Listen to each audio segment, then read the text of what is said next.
Welcome, everybody. I'm Suzanne Goldberg, Executive Vice President for University Life, and so delighted to welcome all of you in the room and on our live stream to Awakening Our Democracy, Divided We Stand, and there's a question mark that you can see there, Reflections on the U.S. Political Landscape. We have a fantastic panel whom I'll introduce in a moment. First, a quick word about the Awakening Our Democracy series and about the Office of University Life. So at University Life, we provide a hub for university-wide student life information, resources, and opportunities for students as well as faculty and staff to come together, to engage, to have some fun, and also to talk about the pressing issues of our time. And obviously our subject for today is one of those. Now, as you may know, we began these conversations to think about the midterm elections last week with what we call a pop-up event, Let's Talk, featuring student speakers and then students in roundtable conversations to start thinking through some of the issues before us. Today's discussion is part of University Life's Awakening Our Democracy series. This is a series of lunchtime conversation gatherings that focus on race, ethnicity, disparities, justice issues, and other pressing issues facing our campus and society. And that brings us to today, Awakening Our Democracy, Divided We Stand, ? Reflections on the Political Landscape. So if you Google election results and you look at the maps, particularly the maps of the US Senate and House, what you see, as everybody here probably knows, is a map that's about half red and half blue, although in very different locations. And even as several races remain contested, including in Florida and Georgia, that's basically what the map looks like. Now, if you think back to a time before there were magic maps on cable news and before there was the internet, we would also see in a series of elections this that look red. I mean, not that red and blue was always used, but look in that same way, sort of, are we a country divided? What does this mean? Yet many people today say now feels different. There was an interesting Washington Post report last week where they asked people leaving the polls in so-called battleground states if they could pick one word to describe how they felt. Now, about 42%, so nearly half of voters said they felt hopeful.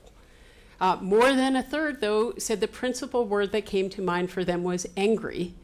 And nearly 2 in 5 voters said they were anxious. So today we will have a chance to talk together about the results, about the reactions, and what this means for our future nationally, internationally, as well as on our own campus here at Columbia. Now, I want to thank many of you who shared your questions for today, and I'll just share out a couple of the questions we received. So quick sample. How can we reach rural voters across the nation when so many of the nation's leading voices in government and academia and journalism are speaking from urban areas? How do we think about voter suppression and about people who say, my vote doesn't matter? When will issues like climate change and the health of sexual and gender minority communities make it onto platforms in a meaningful way? For people not originally from the United States, how would you summarize, this is to you panel to think about, what these elections say about Americans and their values? And what is the role of independents and moderates in today's polarized climate? And of course, very important for us here, what is the role of students and faculty and staff at academic institutions? So with that, I want to introduce today's panel, and I'll start at the far end with Rina Shah. Rina is a political strategist and former advisor on VoteRunLead, an organization that trains women to run for political office and win. I think that was underscored in your website. She also has served as a senior aide to 2 Republican members of the U.S. House of Representatives and is now a partner in Red Fort Strategies, a bipartisan government relations and public affairs firm in Washington, D.C.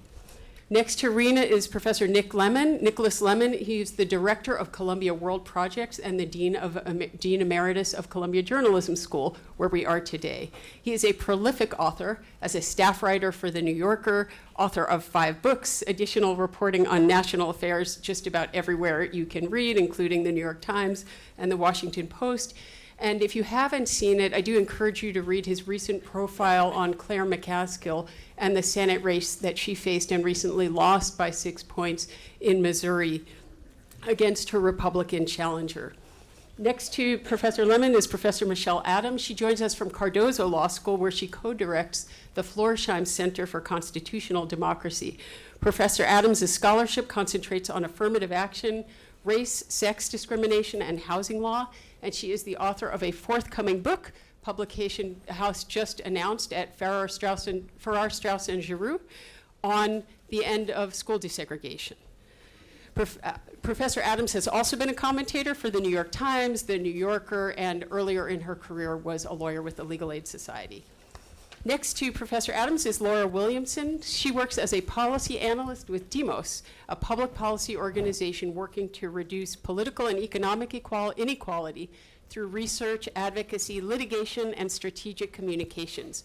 Her work focuses on voting rights, money and politics, civic participation, and related issues.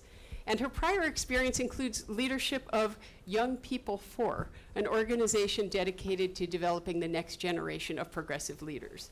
And our moderator for today, to my immediate left, is Shailagh Murray. Shailagh joined Columbia this year in September as our Executive Vice President for Public Affairs. She was most recently, before joining us at Columbia, Senior Advisor to President Obama, and prior to that served as Deputy Chief of Staff and Communications Director for Vice President Joe Biden. Shailagh has extensive experience as a journalist for the Wall Street Journal and the Washington Post, for which she covered Capitol Hill and knows, I think, every election and she's covered a lot of elections. I'll just leave it there. We're thrilled to have this panel help us sort through these issues for today. Here's the format. Shailagh will moderate a conversation among the panelists for some time, and then she will open up to questions from the audience, and we will take questions in groups of 3 from students. So we'll have people come around with mics, and all we ask is that you say your first name, your last if you want, what school you're from, and that you ask a brief question, and so that it's brief enough to give our panelists time to comment. So thanks very much for being here. So delighted to have you. And Shailagh, I will turn it over to you. Thank you. Thanks, everyone, for being here. Thank you. So I loved covering midterms as a reporter. Without the long shadow of a presidential election, it's a really insightful way to look at the country and where it's headed. Helps you see the regional distinctions in the country and also generational distinctions in a way that presidential elections don't generally reveal.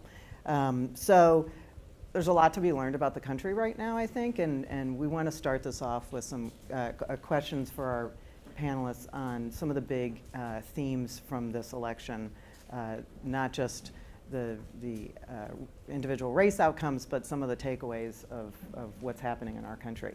So I'll start with Rena. Rena is a Republican consultant who previously worked for Congressman Scott Garrett of New Jersey, who lost his suburban Republican seat in the previous cycle. So Rena, I thought maybe you could help enlighten us to what has happened in the suburbs where Republican House members were swamped, also in state legislative races. Give us a sense of what's going on in these communities with these voters. Well, in the communities, certainly something has changed, and I think it's a great distaste for the current occupant of the Oval Office. We see that white, suburban, college-educated women were the nightmare. It came true. We have the empirical evidence now. There was a conclave put together by Senator Lindsey Graham of South Carolina just, I believe, yesterday, and I'm surprised. I was not invited. I really am.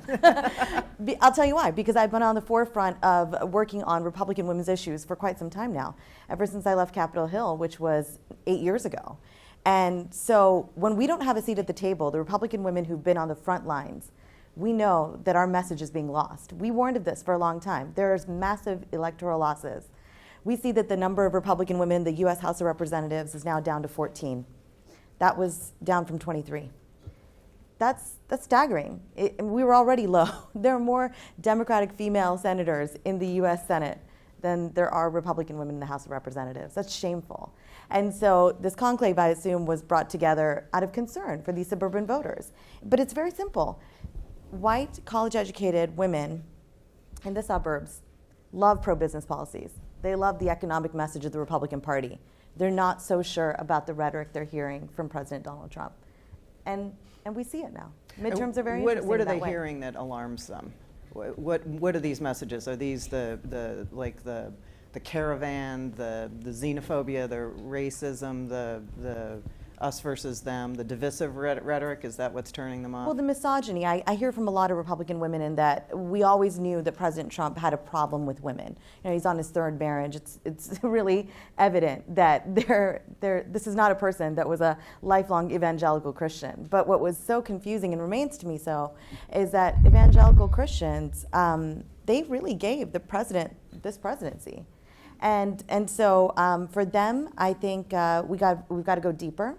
The white working man in flyover country, the states like Missouri, I think of, where Josh Hawley beat Claire McCaskill, they're worried. They're either underemployed or not employed. Work has changed for them.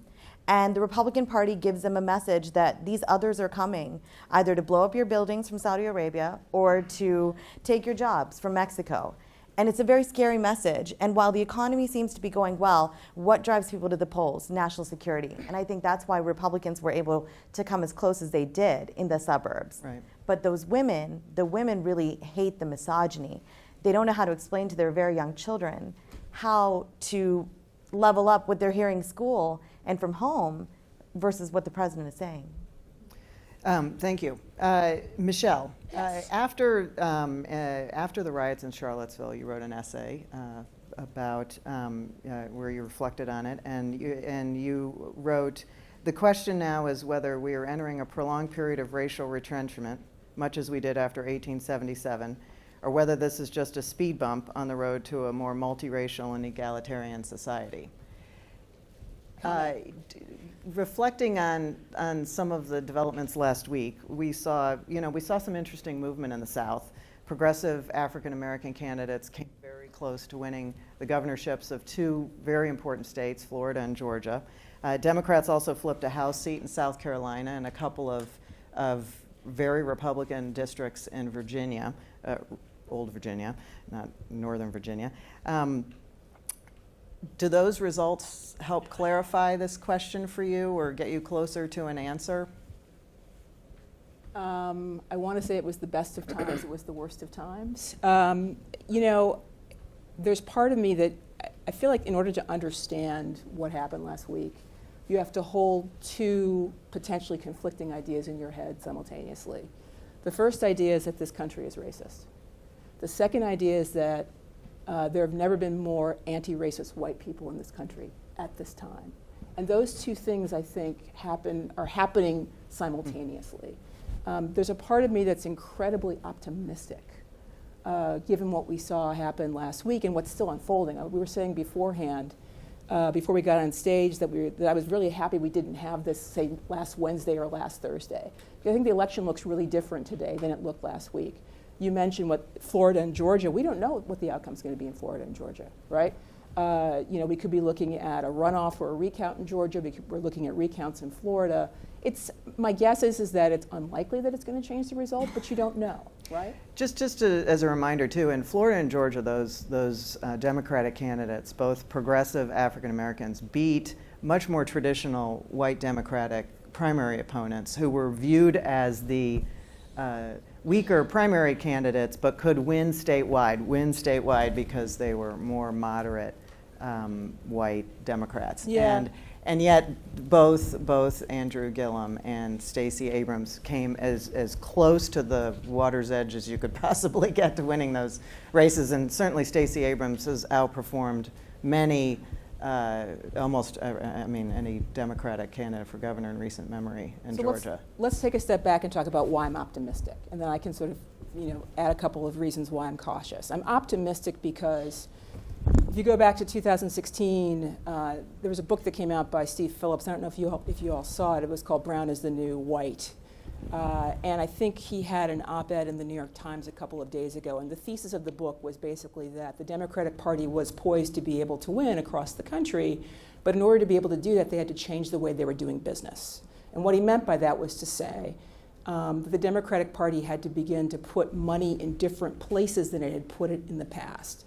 He went and looked at a bunch of data from the Democratic National Committee and from the DCCC, which sort of runs elections for re-elections for Democratic candidates.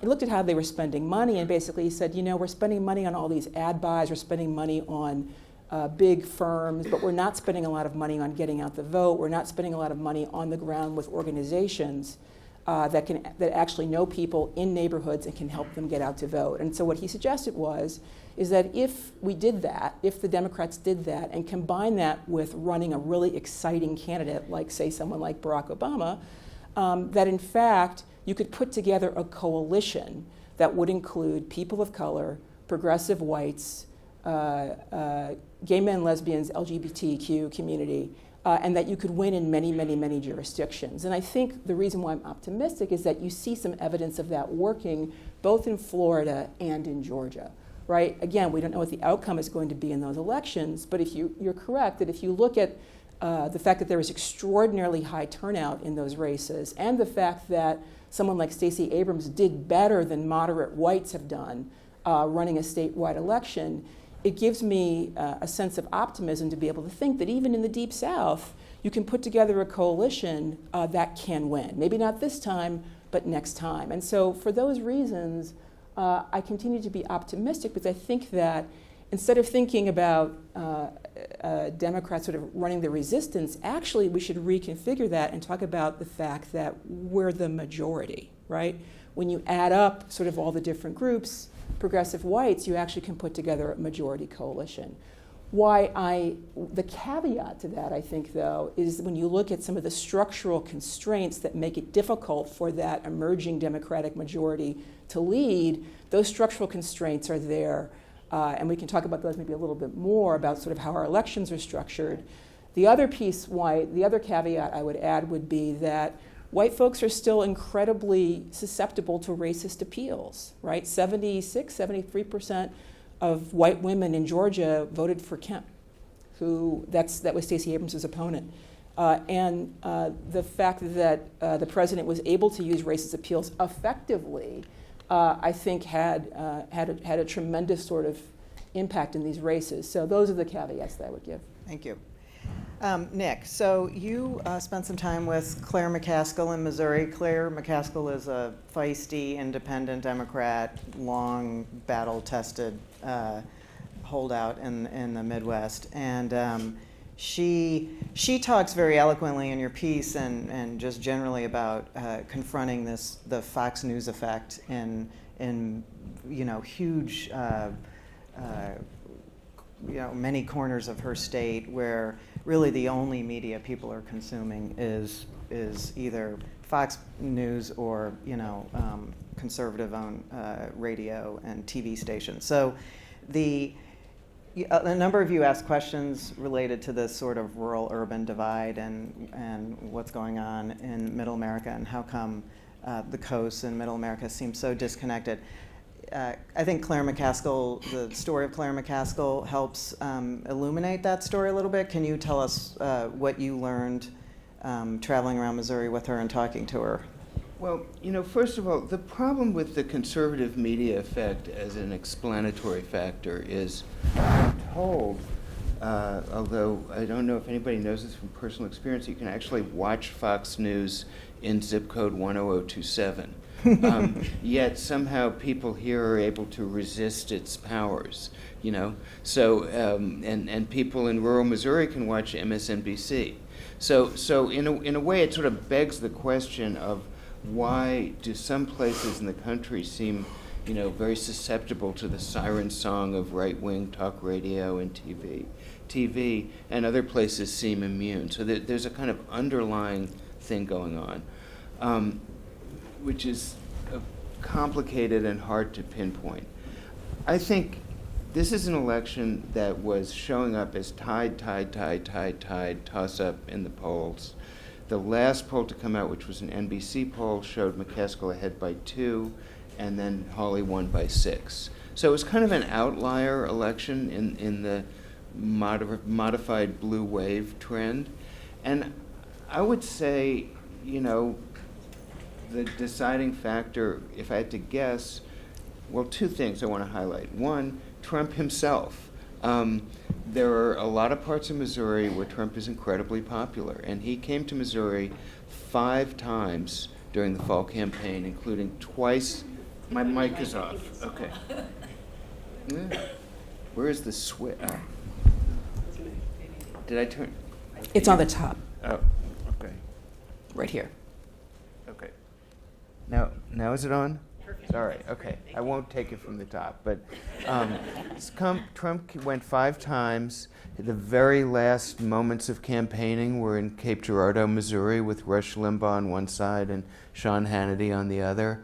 Josh Hawley, the winning candidate, was sort of brought on stage for a moment and patted on the head. And Hawley himself, formerly a serious conservative intellectual and law professor, ran as Trump's, third son or something, and used Trumpian rhetoric that he had never used before in his career. So Trump is hitting a chord in Missouri, mainly rural Missouri. Missouri, one of the interesting sort of killer stats about Trumpism is Trump carried, I think the figure is 85% of the counties in America, which is way ahead of traditional Republican strength and speaks to the ruralization of the Republican Party. There's 114 counties in Missouri. Hawley carried 110 of the 114. I think McCaskill, I don't know if anybody here has ever seen Citizen Kane, the great movie where there's this rosebud, the one thing that explains everything about Citizen Kane's behavior. So Rosebud for Claire McCaskill is, up to last week, she had run for office 23 times and won 22 times. So of course, in her mind, what she focused on was the one she had lost, which was the Missouri governor's race in 2004, where she felt she lost because she didn't campaign enough in rural Missouri. So this cycle, in retrospect and hindsight, almost to a bizarre extent, she just stayed in rural Missouri relentlessly. And she didn't try to do what you guys have been talking about. She didn't try to motivate that much the suburban college-educated women. She didn't spend that much time in minority communities. And she was just out there in rural Missouri over and over and over again saying, I'm a moderate, I'm a moderate, I'm a moderate. There's an emotional logic to it for her. That's where she grew up. There's a logic mathematically, which is if you lose by a little, it makes a difference. But, she tried that hypothesis and it didn't work for her. I also think she may have overinterpreted this Fox, that she needed to work harder to penetrate. And do you think her Kavanaugh, she voted against Brett Kavanaugh, she was one of the moderate Democrats. Yeah, so all 3, there were 3 flipped Democratic seats that are sort of tied to the Kavanaugh vote, and that's Heitkamp in North Dakota, Donnelly in Indiana, and McCaskill in Missouri. Manchin in West Virginia voted for Kavanaugh and won big. So I do think that mattered. And she's smart, and she knew it was a problematic vote. She voted against Gorsuch also. So she did it. I mean, I should say, first of all, she almost never talked about Trump on the campaign trail. It was like, there's this big thing that's out there, but we're not going to talk about it. The last of 3 debates, she sort of slipped up and mentioned his name once, but so the day of the incredibly riveting Kavanaugh testimony by Christine Blasey Ford, or the day after, and Kavanaugh, on her Twitter feed, there was this picture of her holding a little puppy, and with the headline, "This is what's really important." So she was terrified of that vote, and she did the brave thing and voted no. But interestingly, she voted no a week before the testimony. Right. And she made a big point of saying, I'm not voting no because of Christine Blasey Ford. I'm voting no for this completely other reason, which is that Kavanaugh doesn't believe in campaign spending limits. And then that week, she was nowhere to be found. So, what are you going to do? I would say it's really easy to sit here and say she should have come out and said, I'm running against Brett Kavanaugh, I don't think that would have flipped things for her necessarily. Yeah, she's one more point on her. She won in a Democratic wave in 2006, and Right. Was one of the first people to endorse Barack Obama for president. And she kind of lost her way on that independent streak, and I think might have caught up. I mean, with her too, it raises. This gets back to your question, which I can't fully answer, which is, Obama lost Missouri in 2008 by half Barely, a point. yeah. It was the closest state that he didn't win. 2012, he lost by 10. Hillary Clinton lost by 20. Why is that? What happened? See you later, Missouri. Is Missouri lost forever? If so, why is it lost forever? I would Right, submit right. to you that it was Kavanaugh. It was. I've been in the trenches with Republican women for years now, but mainly in this past year trying to understand, especially after Trump. And I was even with a moderate Republican woman from California yesterday who said to me, wasn't he treated so poorly? And I almost left my jaw on the floor, because I was one that felt that he didn't deserve to be a justice after he showed us what his temperament was. And I believe Dr. Ford, but I met a whole slew of Republican women who were part of the Never Trump movement, like me, who actually sided with Kavanaugh. And I was very much shocked by that. They were moderates who sided with Kavanaugh. I think it had a great deal to do with her loss. Yeah. Well, we should invite her to campus. Laura. She's got some time on her hands. So you've worked on a host of progressive causes around the country, including in Louisiana, where one of the little noticed but important results on Tuesday was that Louisiana moved to adopt unanimous jury verdicts, repealing a Jim Crow era law that allowed 10 of 12 jurors to send people to prison for felonies. Is a significant step forward in criminal justice reform. I think only one state in the country, Oregon, still allows these split jury verdicts. Meanwhile, Florida voted to restore voting rights to 1.4 million felons, which the ACLU has described as the largest expansion of voting rights since the voting age was reduced to 18 almost 50 years ago. But on the other hand, we're seeing some disturbing patterns of voter suppression across the South, but really all over the country. And it kind of raises the question of how can, on the one hand, are we becoming more decent as a society, and with states and cities taking meaningful steps to restore rights to criminals. I mean, Colorado last week banned free labor by prison inmates. But yet we're still weak on this very fundamental right, the right that all of us have to vote. And by the way, Democrats are not excused by this. One of the worst offenders in the country is New York State, which doesn't allow early voting, which is a classic form of voter suppression. So tell us, help us make sense of these patterns and what's going on. I'll do my best. I don't know if I can fully make sense of it, but I appreciate you lifting up those examples, because I think it's really easy to get stuck in what happened in the House and in Congress. But if we can look beyond that, and even beyond some of these high-profile gubernatorial races that we're still watching, what I saw on Tuesday is that people across the country, from many different identities and from various political persuasions, came together in support of criminal justice reform, in support of economic justice, in support of democracy. And so if we look at the ballot initiatives and referenda that passed in states blue, purple, and many actually red states, we see that there is really in some places a strong majority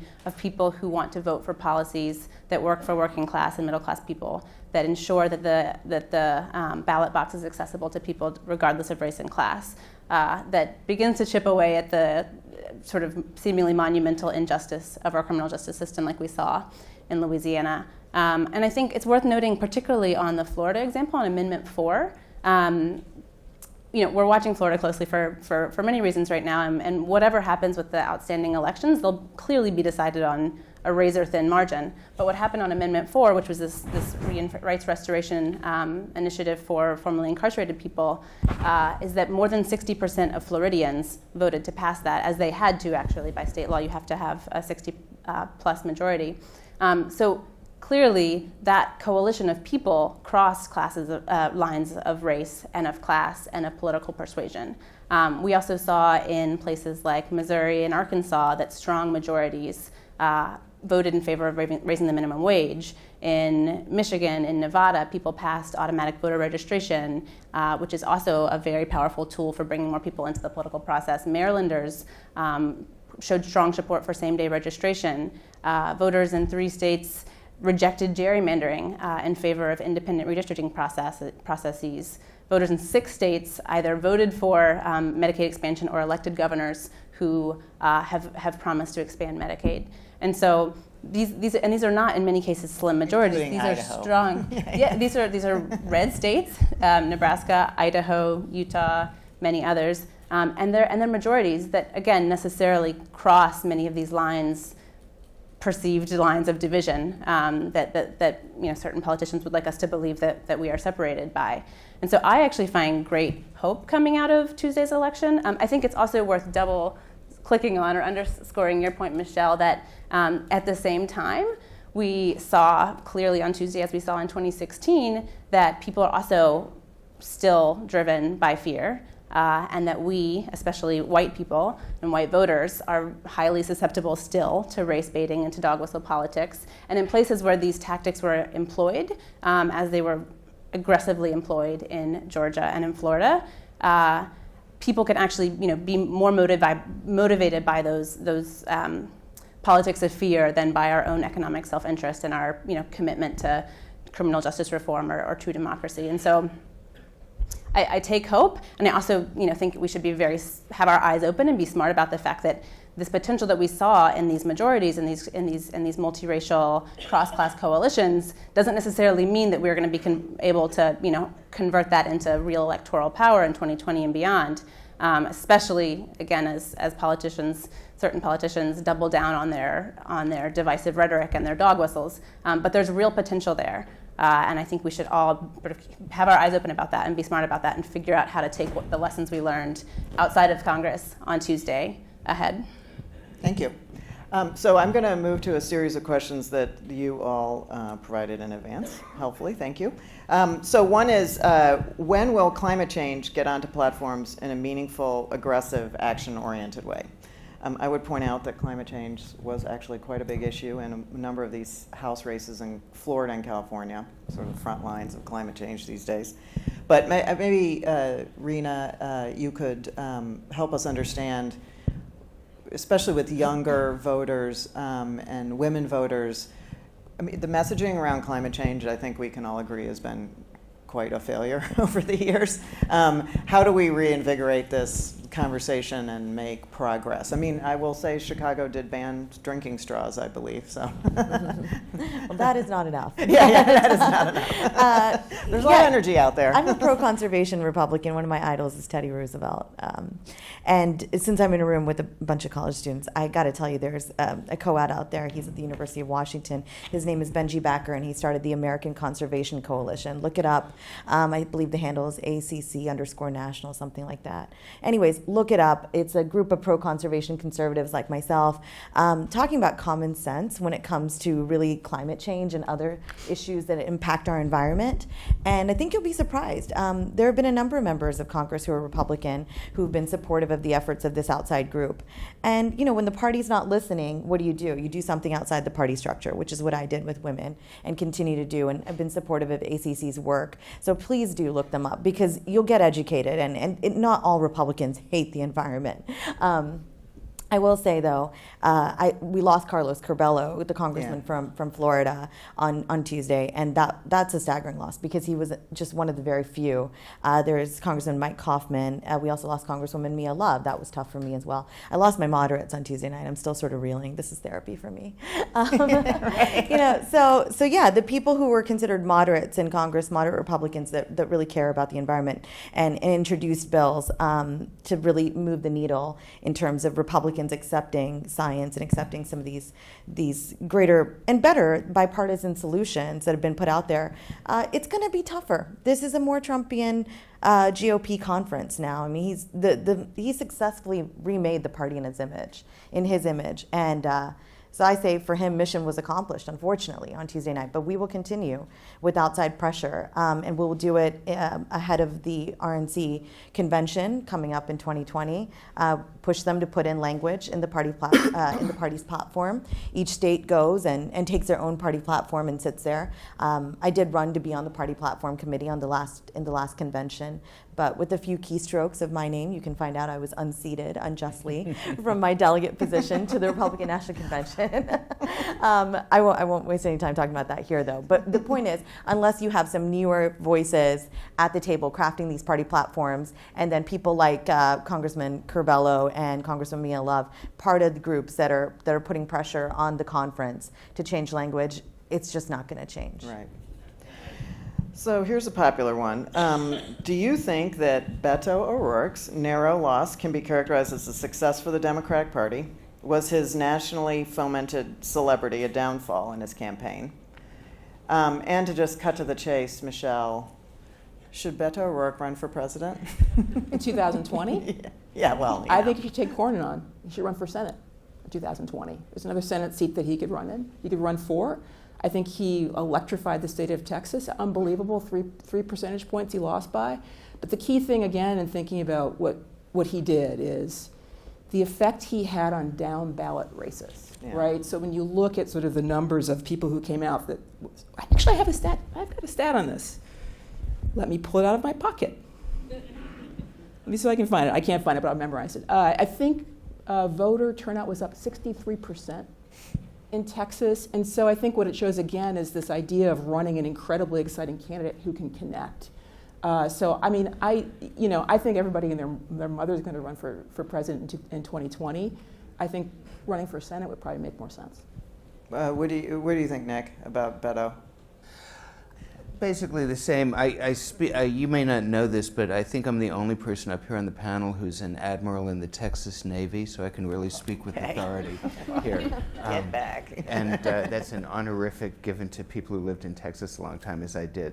So, it's classic, like if you did a generic ballot of a Senate race, you would expect a blowout for the Republican based on past data.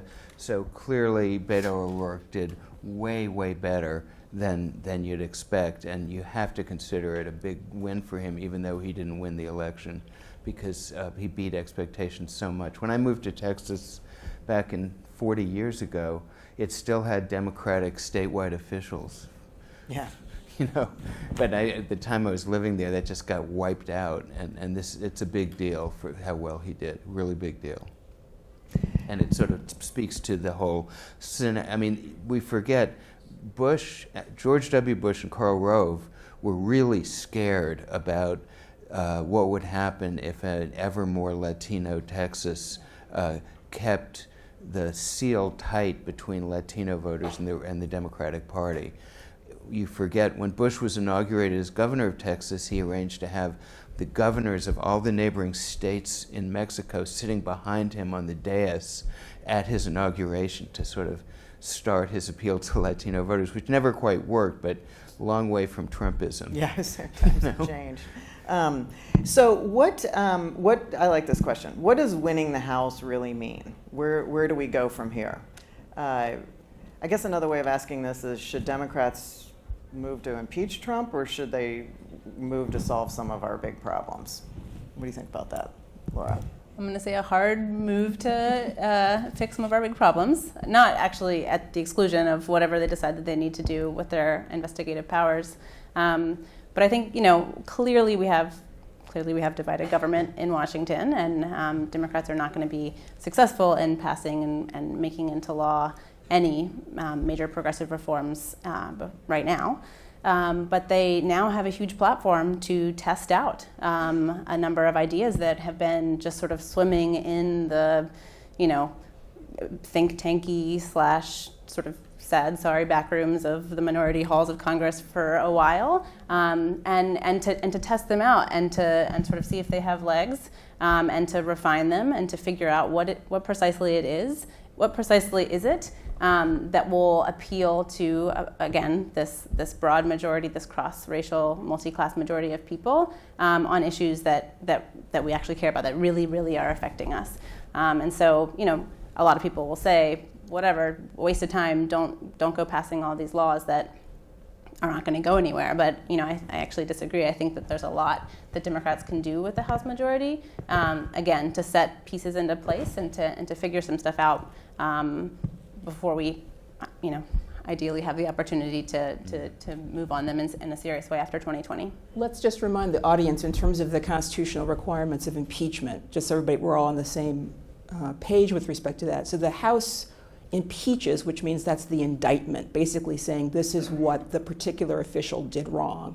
If the House decides, a majority of the House decides that it wants to return these articles of impeachment, which is like an indictment in a criminal case, then it goes over to the Senate, and then there's a trial in the Senate. But the thing about the Senate is that the Senate, in order to be able to remove the official, has to do so using a supermajority. You can't just do it by a simple majority like 50 plus 1. And so the reality is for the Democrats that even if they were to impeach the president, and I can imagine there might be a wide variety of articles of impeachment that they could return, the president is not going to be removed by the Senate.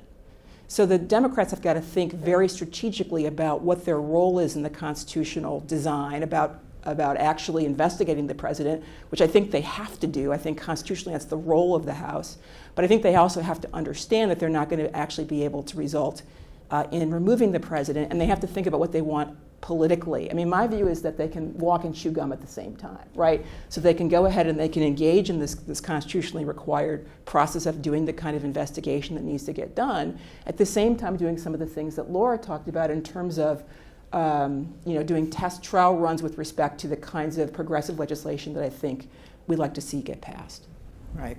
And big difference between impeachment proceedings and just the regular oversight that we haven't seen in a couple years. I think they can't let impeachment become the dominating message. Right. But I think they've got to engage in oversight. They have to engage in oversight. Rena, yeah. My fear is that they're going to make it rain with subpoenas come January, and it's just going to be a mess because that's all it's going to be known for, these chairmanships, is subpoenaing everybody left and right from the Trump organization. And voters are going to be sick of it. They're going to need the aspirational messages that Democrats tried to win with this past election.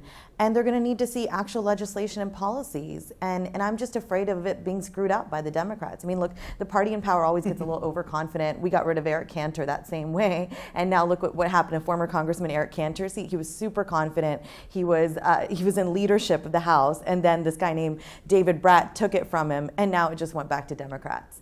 So, there's a lot of confidence that comes with leadership and having power. And I just feel like Democrats are going to screw it up if they don't have a new speaker that's name is not Nancy Pelosi. It's just where I think it should be. Can I just interject here? Yeah, please. I'll let you take Pelosi. I think you wanted to take Pelosi. I can take Pelosi. But I will say the initial signals have been positive from my perspective, which is to say it looks like they're going to introduce some sort of pro-democracy package. I think the Democratic Party needs to be the party of democracy. The Republican Party is not the party of democracy right now. And I think if the Democrats can move forward with some of the kinds of democratic reforms that I think we desperately need, that could be very, very positive. And it's underscored by some of the elections that you mentioned that happened in the states. Yeah.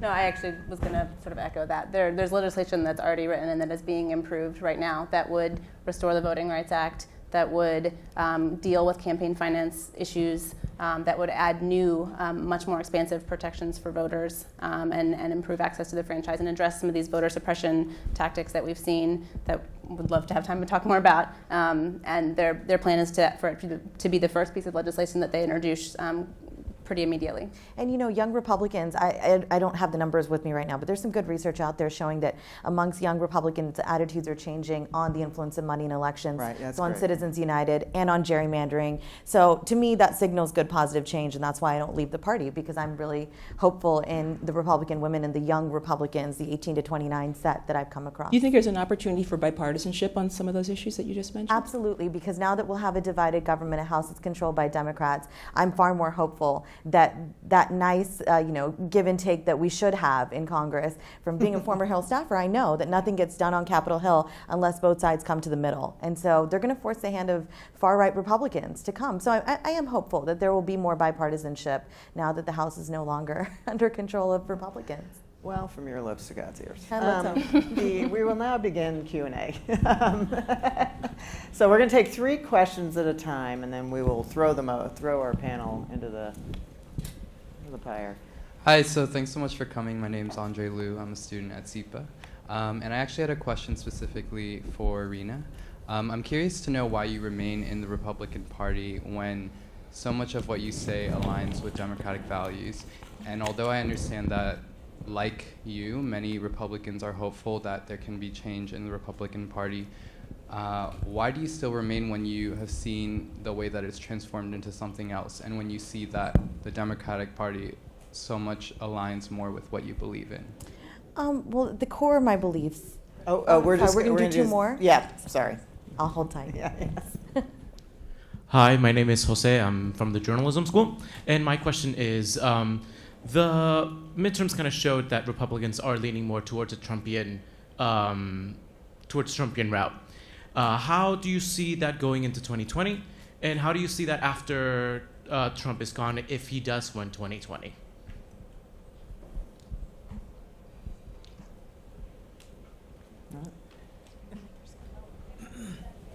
Hi, my name is David. I'm from the Columbia School of Social Work. My question is, because of which the recent election, how will that resonate with the issue of fixing gun control in our society? Great. Rena, you want to take the first one?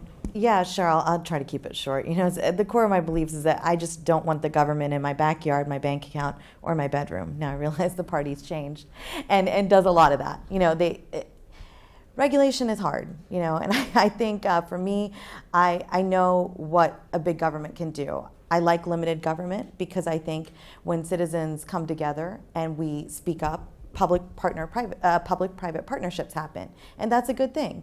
But I don't want everything to be controlled by my government, is what I'm saying. I want that balance. And so at the core of Republican philosophies and ideology, I find myself aligning most. I don't want to hate the other side. I never have. I grew up in a purple state. We voted blue statewide and then red presidential, pretty much, West Virginia. Now it's full red. And so it's tough. It's tough to come to grips with a party that doesn't look like me anymore. It's not very young. It doesn't have people of color like me, a child of immigrants as well. But I remain hopeful that the core beliefs will come back, that we will talk about freedom and liberty in a way that will be for all Americans. I want pro-growth policies. I want policies that help small businesses. You know, like I said, changing attitudes. I'm part of that set. I'm pro-conservation. Teddy Roosevelt was one. There have been people throughout time that have been Republicans but would not recognize what Republicans today are doing. And so I believe that when everything topples, the entire house of cards, I believe, will topple. It's a matter of when. And whether Special Counsel Mueller has anything to do with that.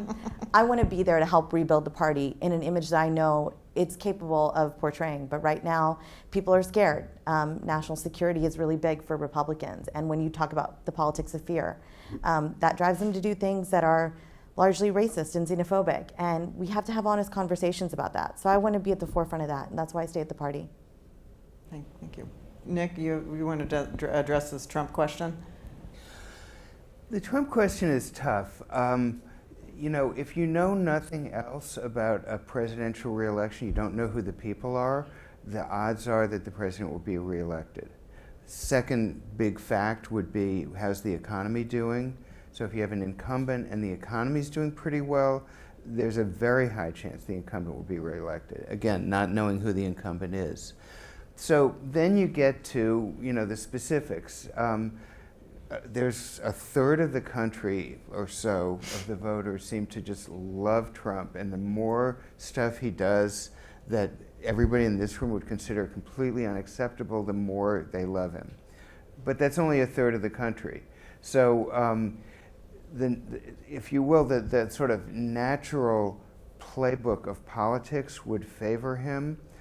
But his support is limited, and there's also a very large number of people, unusual for a president, usually large, who really, really don't like him. And the Democrats have a big field of people who are going to possibly cut each other to ribbons during the primary season. So I put a big, you know, question mark on it. I think it's Democrats who are running this is quoting McCaskill, but I think it's true. It's worth thinking both how can we do the scenario Michelle talked about, taking what seems to be the Democratic base and making sure they all go to the polls and really get mobilized, and how can we take people at the edge of Trumpism and pull them over to the Democratic side. But I would not go to bed at night if you're in this room thinking Trump's couldn't possibly win re-election. Eternal vigilance is the price of liberty, as they used to say in your party. Indeed. Laura, do you want to take on the gun control?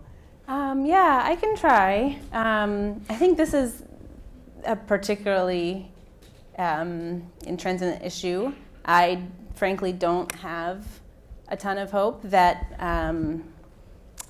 that it's an issue that we can find a good deal of consensus on, because it's an issue that is so. The NRA is perhaps the most powerful lobby in the United States, and until we reform our campaign finance laws, an entire party is beholden to that lobby, who is, never, ever going to let them pass gun control. So I've tried to be hopeful up here. I don't mean to be pessimistic, but I don't see, at least federally, I don't see a lot of space for true comprehensive gun control legislation until there's a Democratic majority and president. That said, I think there's a lot that we can do on gun control, and frankly on many, many issues at the state and local level. Obviously, if federal legislation, civil rights legislation or otherwise is ideal on a lot of these issues, but especially when we have divided government, we have to look to our city council chambers and to our state legislatures. That's where a lot of policy happens anyway and should happen. And so I think there's room for movement on that, especially with the changeover in some of the state legislatures and governorships. There's room for it at the state level. As I think that there's room for movement on climate issues, which we're not seeing movement on from the federal government, but we have seen leadership from cities and states on where there's room for policies that can support our immigrant neighbors, since we're only getting terror from the federal government on that, among a whole host of other issues. So I think it's sort of a mixed bag in terms of whether there's room for progress on that. I would just add that as someone who worked for a Democratic president who tried and failed to enact gun control, very basic gun control measures that were popular with about 90% of the population. This is an interesting issue that points to some of these structural democratic issues that I think are going to define the debate going forward. One of them being, what about the Senate that wildly overrepresents rural states and smaller population states by giving them the same representation as larger states? We have you maybe saw this debate emerge in the New York Times this weekend, where they endorsed this larger House of Representatives. Those are, some very thoughtful people I know in politics talk about this new constitutional convention idea, where we are, as our population shifts literally to different parts of the country, an issue like gun control, which people are truly unified around, has become impossible to legislate around. And I think that's not a question of will and people taking the right positions as much as it is a system that will not allow those solutions to emerge literally. So that's just a... Can I have one more very brief thing on it, which is I was incredibly inspired by the organizing of the students of Marjorie Douglas Stoneman High School, among many other young people. I mean, as many people who I think have come up in the age of mass shootings at schools, you can probably appreciate it too. And so everything I said, and definitely nothing will happen if we're not out in the streets, organizing, our lives depend on it, as those students were. And so I hope that you all will get behind whatever cause it is that you believe in and organize. I have one piece of good news, though, from Georgia. Lucy McBath was just elected. She's from Moms Demand Action, former flight attendant, breast cancer survivor. I was sitting on a stage with her inauguration day, 2017, and didn't know she was going to run against Karen Handel, who had a lot of money behind her. And she was in one of those really interesting districts in Georgia. And to see that she got elected, and because of her work with Moms Demand Action, I fully believe that was a big reason it's good. It's good good, she's in it's a good Congress. sign. Okay, so let's do one quick round of questions if we have some more questions. Over here. Oh, yeah, right. Oh, yes, you. Sorry. Hi, I'm Ruby. I'm an undergraduate student in the School of Engineering. My question is, with so many things going on in the country and in the world, can we cover the midterm elections too much? Is too much news covered given to them? Thank you. Over here. Oh. Hi, I'm Sunny from School of Social Work. As we walk through in the hall, we were asked to write down what we think justice means to us. I'm just interested to pose that question back to the panel. And so, what does justice mean to you at this stage, and how does that manifest in your work? Thank you.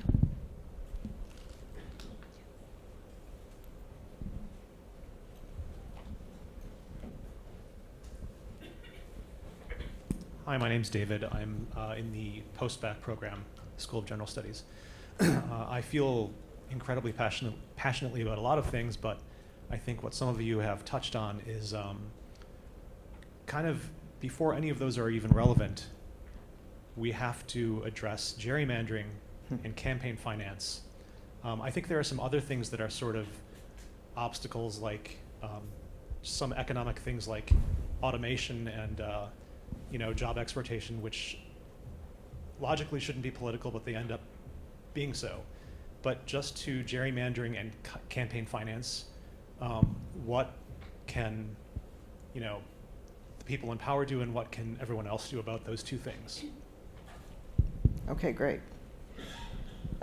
Nick, why don't you take on the Mr. Journalism Professor? Is there too much coverage of this stuff? Yeah, I mean, it's a little hard to get out of this box. Those of you in the room who are journalism students will know this very well, but those of you who are not journalism students may not, that the total head count of employed journalists in the U.S. is down very, very dramatically for economic reasons. About roughly half as many working journalists, employed journalists, as there were 15 years ago. And you see some of these electoral trends that we've talked about, the hollowing out of the middle of the country, moving to the coasts, moving to big national institutions. And so you have fewer reporters, fewer regional reporters, more national reporters, fewer news outlets, and they sort of clump around whatever is the big story of the moment. Just to show you that I personally care about this, one of the things I'm doing now is running a small publishing company here at Columbia called Columbia Global Reports, and we do 6 short books a year on important issues that aren't the things everybody else is covering. So there's a few of us out there trying to go the other way, but I think it's very hard to sort of ask, quote unquote, the press to sort of get their act together and cover these other things, because they're so commercially driven and ratings driven, and there's fewer of us, and we, when I was a kid, were a regulated industry, at least in broadcast, and now we're not, so we're very market driven and ratings driven. That's why the fond hope of everybody in this room that CNN could cut away from Donald Trump once in a while just isn't going to happen, because the more Donald Trump's on the air, the more money you make. And yet so few local news organizations covering these races in their own backyards. Yeah, exactly. Let's skip to the gerrymandering campaign finance question so we can end with a justice question. Why do you ladies want to take that on? I can start, sure. I appreciate the question. I'm from North Carolina, which is one of the most gerrymandered states in the country. We are a third independent, a third Democrat, a third Republican. We vote generally 50-50, red, blue, and yet we have 13 congressional seats, 10 are Republican, and 3 are Democrat, and it's a mess at the state level too, and the gerrymanders have actually been ruled unconstitutional at the state level. So near and dear. And I think there's a lot we can do, actually. I mean, election law is governed by the states for the most part, and so I think that in states that have initiatives, citizens have run ballot initiatives for independent redistricting commissions. So these are bodies of people who, backing up.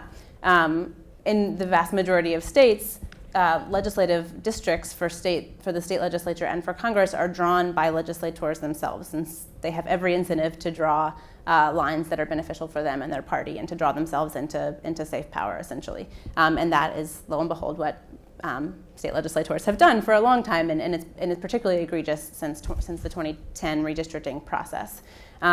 But we've also seen how in states where citizens are able, they are putting redistricting reform on the ballot, and it's winning. It won in Colorado, Michigan, and Missouri this cycle. It already exists in Arizona, California, and a few other places.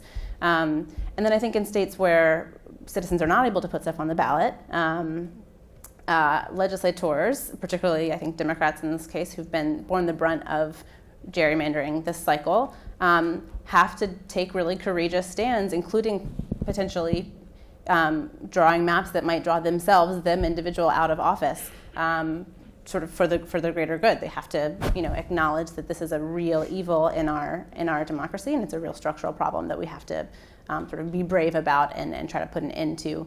There are, in this piece of legislation that Michelle mentioned that the Democrats are going to introduce, there is redistricting reform as part of that bill, and so there are things that the federal government can do when the federal government will do something about this, and the same is true on campaign finance reform. I mean, some people will say, and I think there's some validity in this, like the way to do it, to end Citizens United, is a constitutional amendment, and that, of course, is an incredibly uphill battle. But the good news is that the will is there on the part of the people. A vast majority, like 70, 80% of people support ending Citizens United, ending big money in politics, and so we just got to figure out how to make that happen. So let me I might just refashion your question and take it up one notch, which is to say, think about this concept of corruption, right? If you have a particular theory of democracy, and the theory is that the majority should rule, then there are different mechanisms that you can use to corrupt democracy. One method is having money in politics, where people who have a lot of money have more say. Another method is districting in a way that gives more power to smaller numbers of people. Another method is vote suppression, right? And so these are all sort of different flavors of corrupting the democratic process. And I think that you can talk about different ways to try to address them. The way our system is currently structured right now, we've got significant problems because you have to capture significant amounts of electoral power to be able to deal with problems that are corrupting the electoral process, right? So this is what's difficult about it, and that's why I have my one hat on that has my caveats, but another hat on that is more optimistic, because it's not just turnout. It's looking at this room.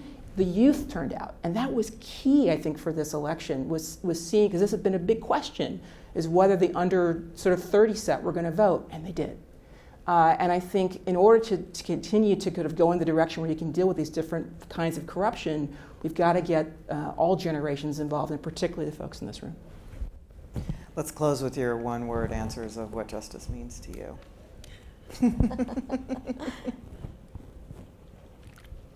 One word is difficult. Okay, you can have a few. I know, Yeah, I think a free and open and just society thrives when we come together and accept diversity of thought everywhere, on college campuses like this one, in every place, and we agree that we can disagree.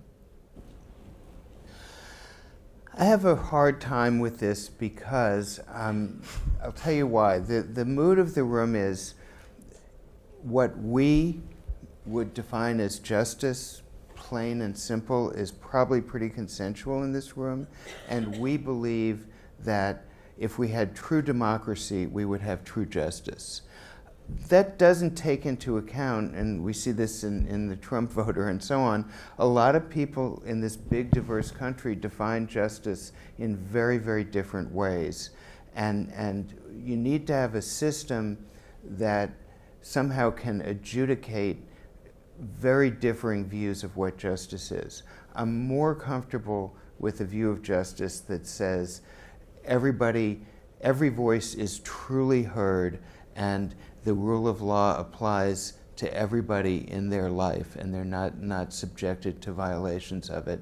I can give my version of justice, but I know that where I come from, Louisiana, people would say, my view of justice is mass murder of unborn is going on, and that's the greatest injustice in America. That's what my cousins back home think. So I'm a little hesitant to say there's this very plain and simple view of what justice is that all Americans can agree on, and that's the big problem. I largely agree with that. I won't say I'll pass. Okay. But, the part that I particularly agree with is the idea that you have to have the Constitution, who was it, Holmes, who said the Constitution's built for people of fundamentally differing views, right? So you have to have the ability to be able to have clashes. What you don't want is the perversion of the ability to have clashes in a way that's going to design a foregone conclusion or a foregone result. So my idea of justice, I think, substantively might be different than a lot of other people who are outside of this room. But we've got to be able to have fair fights, and we don't have that right now. I love that question. Thank you for asking it. I think it's so easy to get lost in all of this conversation about policy and also just our day-to-day lives. And if we don't stop to ask ourselves these kinds of questions from time to time and reflect on, we sort of lose sight of what really matters. So thank you. I'll say for me, it's justice is radical equality. And I think specifically that means policies and practices and engagement with each other that are equity-based. And that take into account the extreme inequality that we have, and that put pieces into place to move towards equality. Thank you all very much. That was a fun conversation, and Thank you. Appreciate it. Thank you.